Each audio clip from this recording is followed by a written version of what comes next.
guys, in this video we are going to be learning about the key squares and opposition.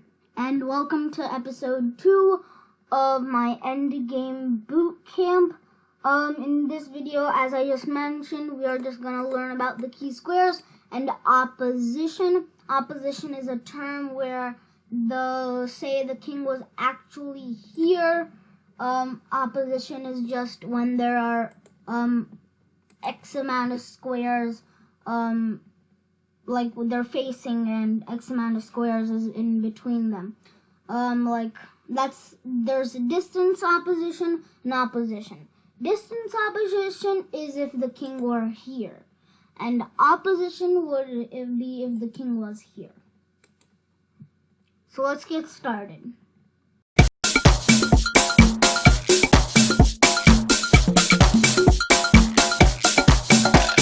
So in our first example, we have the white pieces, and white is doing, white is up a pawn and black has nothing, and black is trying to defend this pawn from promoting. Okay, so how do we get this king out of there, and how do we get our pawn to promote? Well, here's what you do.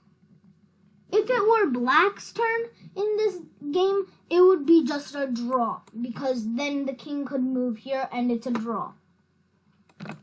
But what we do is opposition. Opposition is basically when there's a space between the king, and now it basically just pushes the king out, because now whoever's turn it is, it's bad for them, because now they cannot move here, they have to move here, and if black moves there, then we squeeze him out of there. Notice he cannot go here or here, so this is side opposition. Once the king goes here, now our pawn has a freeway. The black king cannot do anything because we guard this square. And we promote to a queen. So back in here, if it were black's turn, black has to defend these squares. Why? Because they are the key squares. If it wasn't white who had a pawn up, but a black, then these would be the key squares. But basically, it is either the 3rd or 6th rank that black king or white king has to stop the king from going to, because then it's all over.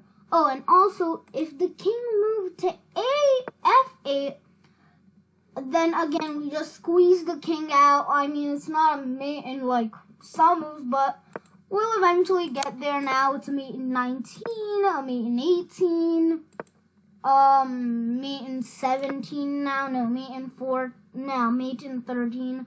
The black king's basically gonna be doomed. If you don't know how to checkmate with the queen and king, I have made a video on it, so links is in the description, and you can click the I button above to see also. So let's move on to our next example.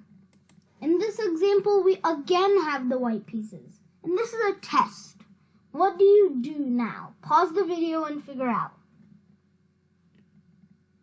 Well, if you answered king to d6, I think you have mastered this these two terms. It gets the king on these key squares, and it's opposition, so the king has to has to get out of there. If the black king moves here, we squeeze him out, and I think it's pretty obvious that white wins. And if the king moves to E8, then again we just move here, and the king is just squeezed out, and we get our queen. So I hope you enjoyed this video. Please like, share with your chess friends, and subscribe to this channel, and leave a comment and some feedback, because I would love to hear your thoughts and feelings. Bye-bye, and I'll see you in the next one.